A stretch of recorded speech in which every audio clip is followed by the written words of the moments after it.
A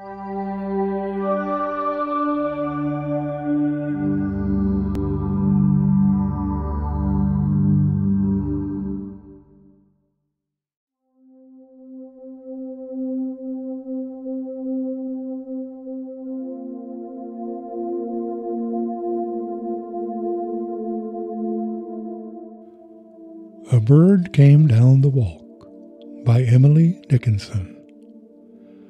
A bird came down the walk. He did not know I saw.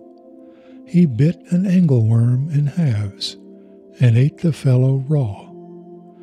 And then he drank a dew from a convenient grass, and then hopped sidewise to the wall to let a beetle pass.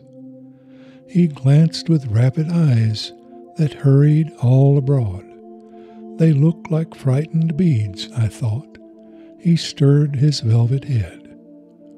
Like one in danger, cautious, I offered him a crumb, and he unrolled his feathers and rowed him softer home.